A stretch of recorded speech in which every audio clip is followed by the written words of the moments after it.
మహారాష్ట్ర నాసిక్లో ప్రధాని మోదీ ఆధ్యాత్మిక పర్యటన కొనసాగుతోంది. గోదావరి తీరాన ఉన్న శ్రీ కాలరామ మందిరాన్ని ప్రధాని నరేంద్ర మోదీ సందర్శించారు. అయోధ్యలో ప్రాణప్రతిష్ఠ వేళ నాసిక్లో ప్రత్యేక కార్యక్రమాలు నిర్వహిస్తున్నారు. ఇందులో భాగంగా ఇవాళ మోదీ పర్యటిస్తున్నారు. నాసిక్కు రావడం చాలా సంతోషంగా ఉందని అన్నారు. పంచవటి ప్రాంతంలో సీతారాములు చాలా కాలం ఉన్నారని చెప్పారు. ప్రపంచంలోనే భారత్ అతిపెద్ద ఆర్థిక వ్యవస్థగా అవతరించిందని మోదీ అన్నారు.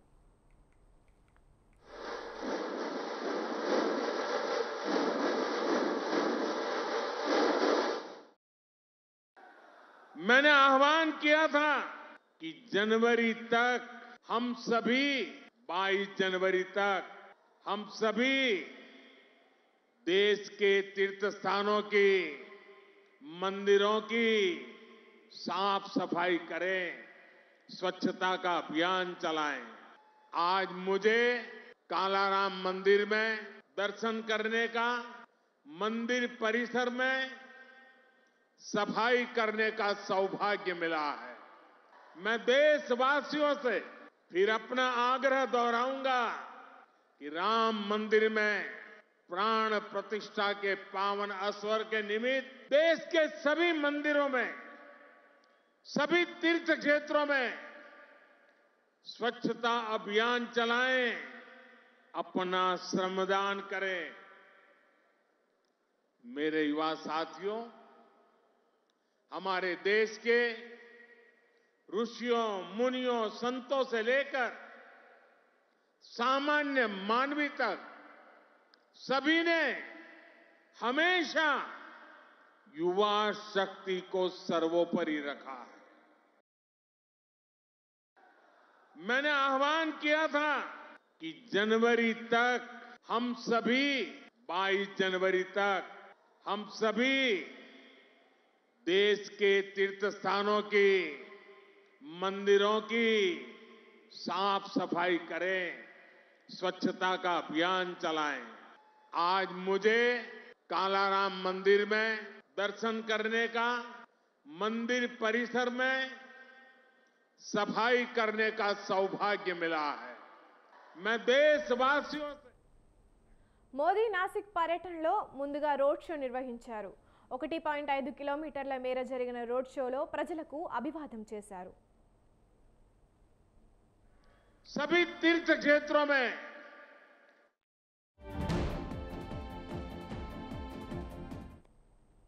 శ్రీ కాలరామ మందిరం నాసిక్లోని పంచవటి ప్రాంతంలో ఉంది. రామాయణానికి సంబంధించిన ప్రదేశాలలో పంచవటికి ప్రత్యేక స్థానం ఉంది. రామాయణంలోని అనేక ముఖ్యమైన సంఘటనలు ఇక్కడ జరిగాయట. రాముడు, సీత, లక్ష్మణుడు పంచవటి ప్రాంతంలో ఉన్న దండకారణ్య అడవిలో కొన్ని సంవత్సరాలు గడిపారు. అయోధ్యలోని భవ్య రామ మందిర ప్రాణ ప్రతిష్ఠ వేడుకకు కేవలం 10 రోజుల ముందుగా ప్రధాని మోదీ ఈ ప్రదేశాన్ని సందర్శించడం ప్రాధాన్యత సంతరించుకుంది.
తనకు ఏ అర్హత లేదని, మంత్రి పదవి ఇవ్వలేదో తెలియదని వైఎస్ఆర్సీపీ ఎమ్మెల్యే కొలుసు పార్థసారథి అన్నారు.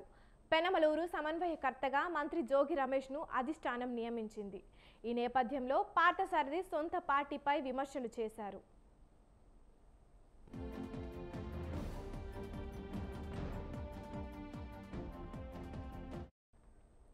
ప్రతిపక్షాలపై దౌర్జన్యాలు చేయకపోవడం, అసభ్య పద్యాలం వాడకపోవడమే తన అసమర్థతన అని ప్రశ్నించారు.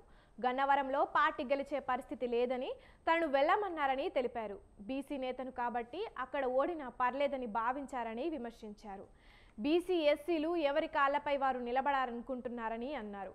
మరొకరి పెత్తనంపై ఆధారపడాల్సి వస్తే ఆత్మాభిమానం చంపుకోరని పార్థసారథి స్పష్టం చేశారు.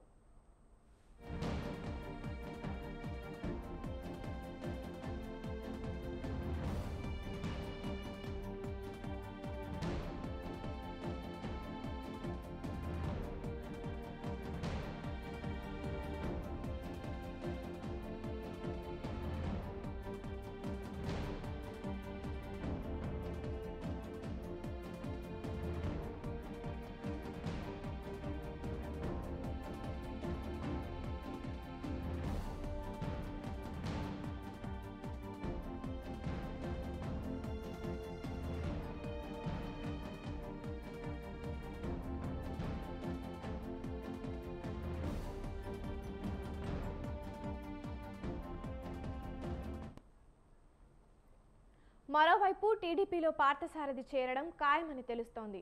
ఇప్పటికే టీడీపీకి చెందిన పలువురు ముఖ్య నేతలు ఆయనతో చర్చించారు. వారు టీడీపీలోకి ఆహ్వానించగా సానుకూలంగా స్పందించినట్లు తెలుస్తోంది. ఈ నెల 18న కృష్ణా జిల్లా గుడివాడలో టీడీపీ అధినేత చంద్రబాబు రా కదలిరా బహిరంగ సభ జరగనుంది. ఆ వేదిక మీదే పార్థసారథి టీడీపీలో చేరేందుకు ముహూర్తం ఫిక్స్ చేసుకున్నట్లు తెలుస్తోంది. ఇక ఇదే అంశంపై మరింత సమాచారాన్ని మా ప్రతినిధి సంతోష్ ఫోన్ లైన్ ద్వారా అందిస్తారు. చెప్పండి సంతోష్, పార్థసారథి టీడీపీలో జాయిన్ అవుతున్నారా?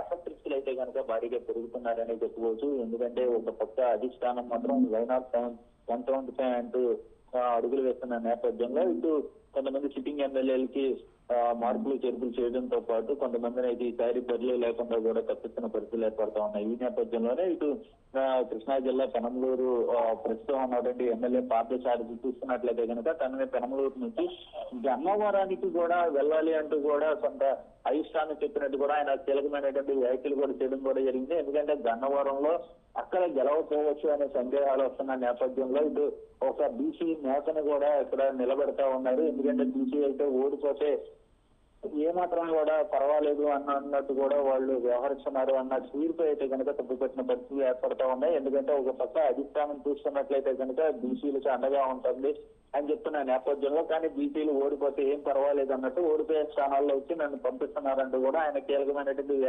వ్యాఖ్యలు కూడా చేయడం కూడా జరిగింది. దీన్ని బట్టి చూస్తున్నట్లయితే కనుక గన్నవరం వెళ్ళమన్నారు అనే చర్చగానే చెప్పినట్టు కూడా తెలుస్తా ఉంది. అయితే దాన్ని శశమేరా అనడంతో పాటు అంతేకాకుండా తనకి మంత్రి పదవి సైతం కూడా ఇవ్వకపోవడంపై ఆయన గతం నుంచి కూడా అసంతృప్తితో ఉన్నట్టు కూడా తెలుస్తా ఉంది. ఏదేమైనప్పటికీ తను పెనమలూరు నుంచి పోటీ చేసేందుకు కూడా పావులు గడుపుతున్నట్టు కూడా తెలుస్తా ఉంది. అయితే దీనికి సంబంధించి జంపింగ్ అయ్యే పనులు కూడా పడినట్టు కూడా తెలుస్తా ఉంది. దీనికి ఇప్పటికే తను టీడీపీలోకి వెళ్తున్నారంటూ కూడా పెద్ద ఎత్తున సమాచారం గతం నుంచి కూడా సమాచారం చర్చలు కొడతా ఉంది. అయితే ఇప్పటికే టీడీపీ నేతలు సైతం కూడా ఆయన ఇంటికి వెళ్లి కలవడం కూడా జరుగుతుంది. వెలగపూడి రామకృష్ణ కావచ్చు, మరి కొంతమంది టీడీపీ నేతలు అయితే కనుక ఆయనతో టచ్ లో ఉన్నట్టు కూడా ఆయన యొక్క వర్గీయం చెప్తా ఉన్నారు. ఏదేమైనప్పటికీ గుడివాడలో జరగబోయేటువంటి ఈ నెల 18వ తేదీన రాకదలరా బహిరంగ సభలో అయితే కనుక ఆయన భారీ ఎత్తున అయితే కనుక టీడీపీ కలువ పుచ్చుకున్నట్టు కూడా తెలుస్తా ఉంది. ఏదేమైనప్పటికీ కృష్ణా జిల్లా వ్యాప్తంగా కూడా కొన్ని భారీగా రాజకీయ పరిణామాలు వేగంగా శరవేగంగా మారుతున్నట్టు కూడా తెలుస్తా ఉంది. అంతా right, thank you Santosh.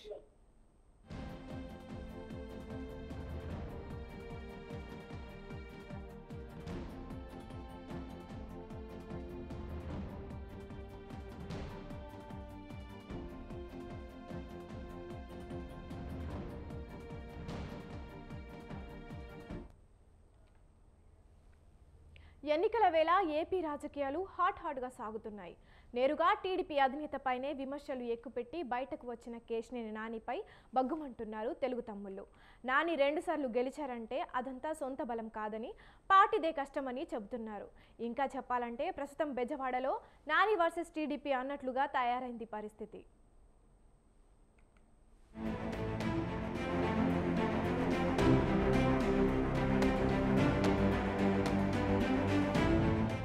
Cycle దిగి ఫ్యాన్ కిందకు వచ్చేందుకు సిద్ధమయ్యారు విజయవాడ ఎంపీ కేశినేని నాని.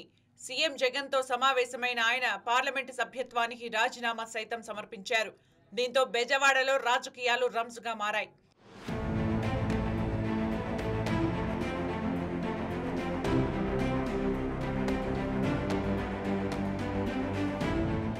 ఇంతవరకు బాగానే ఉన్న టీడీపీ నుంచి బయటకు వస్తూ కేశినేని నాని చేసిన వ్యాఖ్యలే ఇప్పుడు తీవ్ర చర్చకు దారితీశాయి.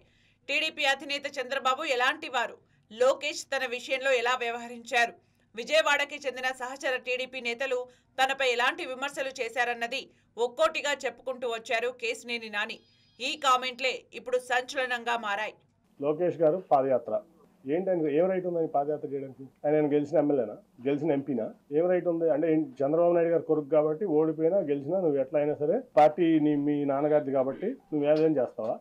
ఏం త్యాగం చేసావు ఈ సమాజం కోసం, ఈ రాష్ట్రం కోసం? నువ్వు ఒక ఎంపీ వచ్చి నువ్వు ఓడిపోయిన ఎమ్మెల్యే, నువ్వు ఒక ఎంపీ వచ్చి నీకు జీహుదురు అనాలా? గెలిచిన ఎంపీ, యాంటీవేవ్లో గెలిచిన ఎంపీ నీ యుగాల్లో నేను పాల్గొనాలా? ఎట్లా పాల్గొంటాను? ఏం ప్రోటోకాల్తో పాల్గొంటాను? నువ్వు ఆఫ్టర్ ఆల్ ఓడిపోయిన ఎమ్మెల్యే నా ముందు. ఆఫ్టర్ ఆల్ పార్టీ రిసోర్సెస్ వాడుకున్నావు, పార్టీ ఇన్ఫ్రాస్ట్రక్చర్ వాడుకున్నావు, మీ నాన్నగారి పలుకుబడి వాడుకున్నావు, మీ తాతగారి పలుకుబడి వాడుకున్నావు, అన్నీ వాడుకుని నువ్వు ఓడిపోయావు. నువ్వు నాకు రూపాయి డబ్బు ఇవ్వలేదు, నువ్వేమి ఇవ్వలేదు, నేను గెలిచాను రెండు సార్లు. నీ పార్టీని భుజాల మీద పెట్టి మోసా కృష్ణా జిల్లాలో.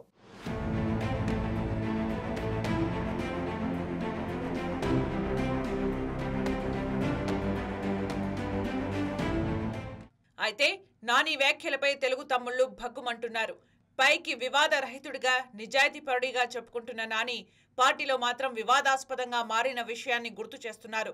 2 సార్లు టీడీపీ శ్రేణులు కలిసికట్టుగా పనిచేయడం వల్లే ఆయన గెలిచారని, ఆయన పార్టీలో ఉంటూనే నిత్యం అసంతృప్తి స్వరం వినిపించేవారన్న విషయాన్ని గుర్తు చేస్తున్నారు. స్థానిక నేతలతో సఖ్యతగా ఉండకపోవడం నుంచి టీడీపీ నేతల మనోభావాలు దెబ్బతినేలా ఆయన అధికార పార్టీ ఎమ్మెల్యేను పొగడ్తలతో ముంచెత్తిన విషయాలను ప్రస్తావించారు బెజవాడ తెలుగు తమ్ముళ్లు. అయినా తమ పార్టీ అధినేత చంద్రబాబు ఇన్నాళ్లు ఓపికగా వ్యవహరించిన విషయాన్ని ఈ సందర్భంగా గుర్తు చేస్తున్నారు టీడీపీ నేతలు.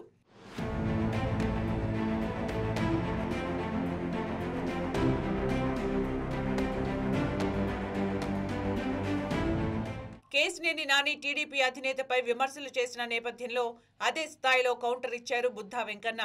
నాని ఓ కోవర్ట్ అంటూ ఆరోపణలు గుప్పించారు. చంద్రబాబుపై విమర్శలు చేసే స్థాయి నానికి లేదంటూ ఫైర్ అయ్యారు బుద్ధా వెంకన్న. చంద్రబాబు గారు దేవుళ్ళు లాంటి మనిషి, ఆయన ఎప్పుడు కూడా శత్రువును కూడా తిట్టమని చెప్పరండి. చంద్రబాబు నాయుడు గారిని తిట్టమంటే ఇంకా మేము బూతులు తిట్టగలమండి, ఓపెన్గా చెబుతున్నాం. చంద్రబాబు ఇది మీరు రికార్డ్ చేసుకొని ఉంచుకోవాలి. ఎందుకంటే వాడు కేసీఆర్ నాని లాంటి వాడు, కొడాల నాని లాంటి వాళ్ళు పార్టీలో చూశాక మాలాంటి వాళ్ళు కూడా నమ్మడానికి కొత్తలు సంకోచిస్తారు. ఎందుకంటే వీడు కూడా ఏదైనా మేము ప్రాణం పోయినా అలా మాట్లాడారు, ఎందుకనే రికార్డ్ చేసుకోమంటున్నాం. చంద్రబాబు గారు ఎప్పుడు అలా పెట్టమని చెప్పరు, అలా తిట్టమని చెప్పరు. నేను చూసా, టీవీలో చూసా, ఆయన ప్రెస్ మీట్ చూశాను. అతను ప్రెస్ మీట్ ప్రెస్టేషన్లో ఏదో పోయినట్టు అన్నదమ్ముల మధ్య చిచ్చు పెట్టాడని ఇవన్నీ మాట్లాడుతున్నాడు.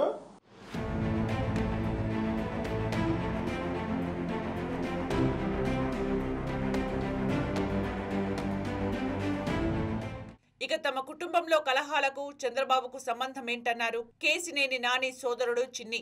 నందమూరి, నారా కుటుంబాలను అనే అర్హత, స్థాయి కేశినేని నానికి లేదన్నారు ఆయన. చంద్రబాబు పెట్టిన రాజకీయ భిక్షను మర్చి మాట్లాడడం తగదన్నారు చిన్ని. పార్టీలోకి వచ్చే వాళ్ళు వస్తుంటారని, వెళ్లే వాళ్ళు వెళుతుంటారని అన్నారు కేశినేని చిన్ని. నిన్న జరిగిన సంఘటనలు, వ్యాఖ్యలు చాలా దురదృష్టకరం. మా నాయకుడు చంద్రబాబు నాయుడు గారు మా కుటుంబంలో విభేదాలు పెట్టారని మా ఎంపీ గారు వ్యాఖ్యానించారు. నానిగారు చంద్రబాబు నాయుడు గారిని, పార్టీ నాయకుల్ని, కార్యకర్తలని కొంచెం ఇబ్బందికర పరిస్థితుల్లో ఉన్నాయి. ఆ ఇబ్బందికర పరిస్థితుల్లో నిన్న ఆయన ఆవేశంతో అక్కడ వెళ్ళి ఉండొచ్చు. కాబట్టి మీరు వెళ్ళేటప్పుడు నానిగారు మీకు ఒకటే కోరుతున్నాను, మన కుటుంబం ఆయనకి ఎంతో రుణపడి ఉంది. అది మనం అందరం ఆలోచించుకోవాల్సిన విషయం. అంతేకాకుండా చంద్రబాబు నాయుడు గారిని మీరు పురుష పదజాలంతో చేశారు. మా తెలుగుదేశం శ్రేణులు, కార్యకర్తలు చాలా బాధపడుతున్నారు. మీరు తెలుగుదేశంలో 2 సార్లు ఎంపీ పదవిని పొందారు వారి వల్ల.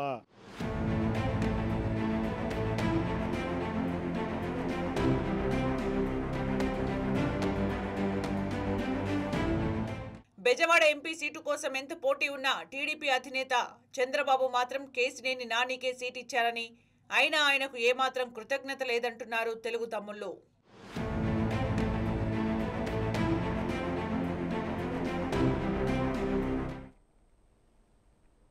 ఎన్నికలకు ఇంకా సమయం ఉన్నా ఏపీలో ఎన్నికల హడావిడి కనిపిస్తోంది. విశాఖ జిల్లా పెందుర్తి నియోజకవర్గం వైసీపీ టికెట్ కోసం ఆ party sitting MLA Annapareddy Adipraj ప్రయత్నిస్తున్నారు. అయితే మంత్రి గుడివాడ అమర్నాథ్కు అనకాపల్లి టికెట్ కాకుండా పెందుర్తి సీటు ఇవ్వాలని చూస్తున్నట్టు తెలుస్తోంది. టీడీపీ జనసేన కలిసి ఎన్నికల బరిలోకి దిగుతున్నాయి. టీడీపీ నుంచి మాజీ మంత్రి బండారు సత్యనారాయణ, జనసేన పార్టీ నుంచి పంచకర్ల రమేష్ బాబు పేర్లు వినిపిస్తున్నాయి. ఈ ఇద్దరిలో టికెట్ ఎవరికి వచ్చినా కలిసి పని చేస్తామని ఇరు పార్టీలు తెలియజేస్తున్నాయి.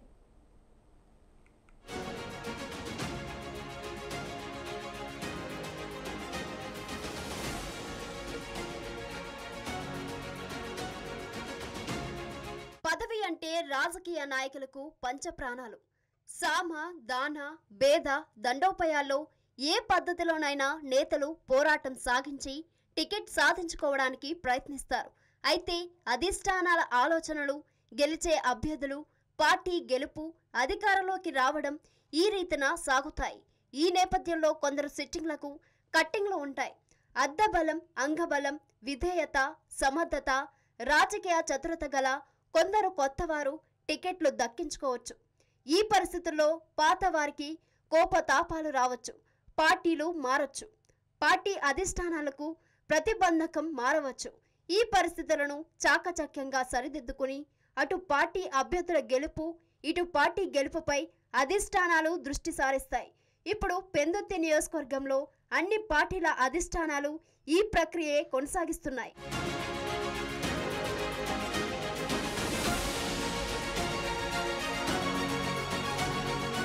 వచ్చే ఎన్నికల్లో మరోసారి విజయం సాధించే దిశగా ఏపీలో అధికార పార్టీ వైసీపీ అడుగులు వేస్తుంది. ఇందుకు వైసీపీ అధినేత జగన్ ఎన్నో మార్పులు చేర్పులకు శ్రీకారం చుట్టారు. ఈ నేపథ్యంలో అలకలు, కోపతాపాలు, బుజ్జగింపులు, నచ్చచెప్పడాలు, కౌన్సిలింగ్లు వగైరాలు ఎన్నో జరగడం సహజం. ఈ ఘట్టాలు ముగిశాక ఫైనల్ నిర్ణయాలు సర్వసహజమే. సీఎం జగన్ కొందరికి సీట్లు పూర్తిగా నిరాకరిస్తున్నారు. మరికొందరిని ప్రస్తుత స్థానాల నుంచి కొత్త స్థానాలకు పంపుతున్నారు. మరికొన్ని చోట్ల కొత్త అభ్యర్థులను రంగంలోకి దింపుతున్నారు.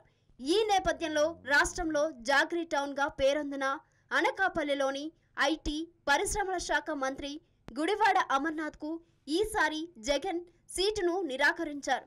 అనకాపల్లిలో భరత్ కుమార్ అనే కొత్త అభ్యర్థికి జగన్ సీటును కేటాయించారు. ఈ మేరకు కొద్ది రోజుల క్రితం విడుదల చేసిన రెండో జాబితాలో భరత్ కుమార్ పేరు చోటు చేసుకుంది. అమర్నాథ్తో పాటు భరత్ కుమార్ సైతం కాపు సామాజిక వర్గానికి చెందినవారే.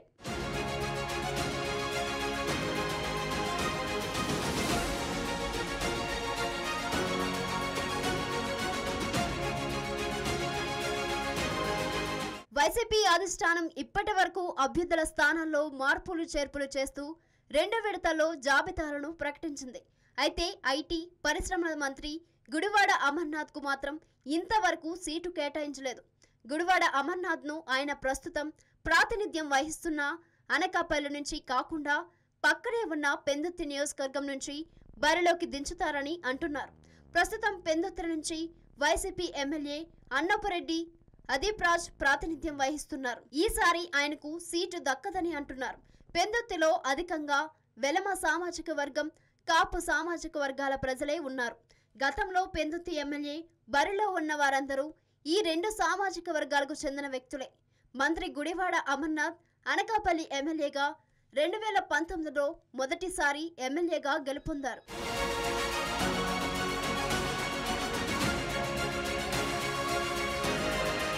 అనకాపల్లి ప్రజలు అమర్నాథ్ పై అసంతృప్తితో ఉన్నట్టు తెలుస్తోంది. అయితే తమ నేత గుడివాడ అమర్నాథ్ సీఎంకు ఇష్టమైన వ్యక్తి అని, అమర్కి ఏదో ఒక నియోజకవర్గంలో టికెట్ గ్యారంటీ వస్తుందని ఆయన అభిమానులు తెలియజేస్తున్నారు. పెందుర్తి ఎమ్మెల్యే అభ్యర్థిగా గుడివాడ అమర్నాథ్ను ప్రకటించడానికి వైసీపీ అధిష్టానం సిద్ధంగా ఉందని వార్తలు వస్తున్నాయి. గుడివాడకు పెందుర్తి టికెట్ కేటాయిస్తే అదిప్రాజ్ అనుచరుడు అమర్నాథ్కు సహకరిస్తారా అనే ప్రశ్న ఉదయిస్తోంది.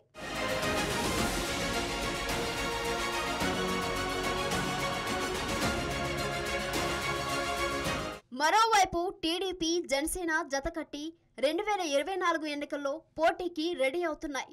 ఈ నేపథ్యంలో పెందుర్తి ఎమ్మెల్యే అభ్యర్థి విషయంలో టీడీపీ అధిష్టానం ఏ నిర్ణయం తీసుకుంటుందో? టీడీపీ హయాంలో ఎమ్మెల్యేగా గెలిచిన మాజీ మంత్రి బండారు సత్యనారాయణ ప్రజారాజ్యం పార్టీ నుంచి గతంలో ఎమ్మెల్యేగా గెలిచిన పంచకర్ల రమేష్ బాబు ఈ ఇద్దరు పెందుర్తి సీట్ రేసులో ఉన్నట్టు తెలుస్తోంది. అయితే ఈ ఇద్దరు తమ అధిష్టానాల నుంచి ఈ సీటు విషయంలో క్లారిటీ తీసుకున్నట్టు తెలుస్తోంది.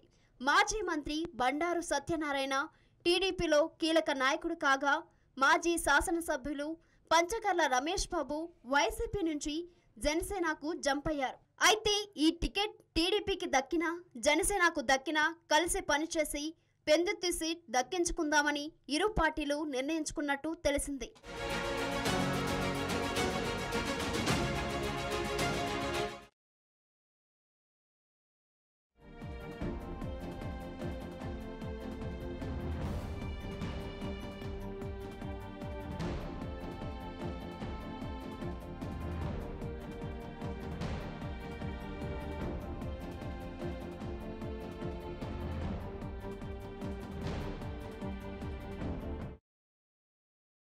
ఐపీఎస్ అధికారి నవీన్ కుమార్ను సీసీఎస్ పోలీసులు అరెస్టు చేశారు. మాజీ ఐఏఎస్ అధికారి బన్వర్లాల్ ఇంటి కబ్జా కేసులో నవీన్ కుమార్ను అదుపులోకి తీసుకున్నారు. జూబ్లీహిల్స్లో తన ఇంటిని కబ్జా చేసేందుకు ఫేక్ డాక్యుమెంట్ సృష్టించారని పోలీసులకు ఫిర్యాదు చేశారు బన్వర్లాల్. ఈ కేసులో ఇప్పటికే నవీన్ కుమార్ను విచారించి నోటీసులు జారీ చేశారు. ఇవాళ నవీన్ కుమార్ను అదుపులోకి తీసుకున్నారు.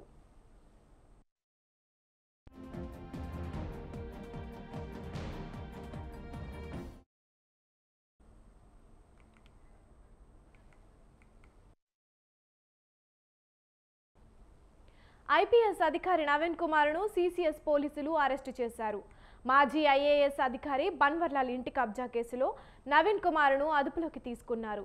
జూబ్లీహిల్స్లో తన ఇంటిని కబ్జా చేసేందుకు ఫేక్ డాక్యుమెంట్ సృష్టించారని పోలీసులకు ఫిర్యాదు చేశారు బన్వర్లాల్. ఈ కేసులో ఇప్పటికే నవీన్ కుమార్ను విచారించి నోటీసులు జారీ చేశారు. ఇవాళ నవీన్ కుమార్ను అదుపులోకి తీసుకున్నారు. ఇక ఇదే అంశంపై మరింత సమాచారాన్ని మా ప్రతినిధి ఉషా లైవ్ ద్వారా అందిస్తారు. చెప్పండి ఉషా.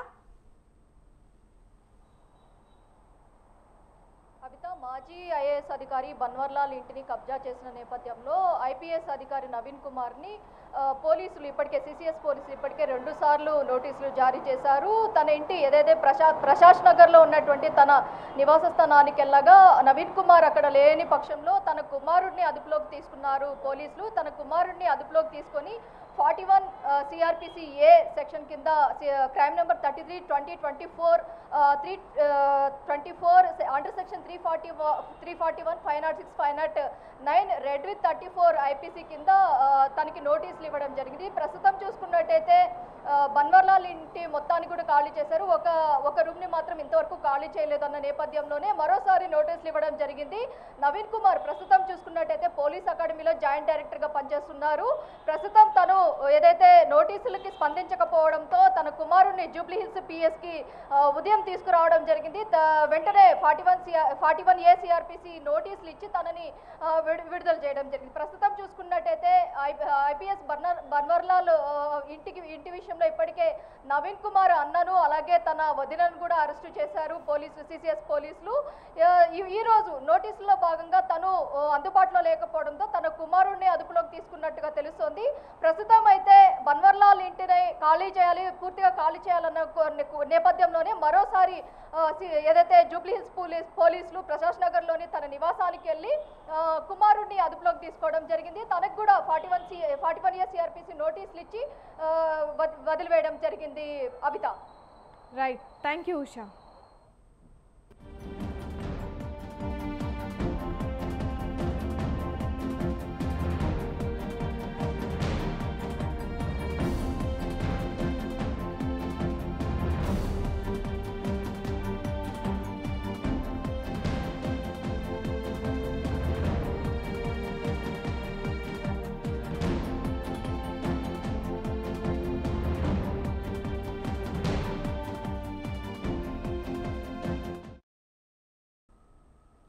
ఇవి ఇప్పటి వరకున్న బులెటిన్ అప్డేట్స్. చూస్తూనే ఉండండి స్వతంత్ర న్యూస్.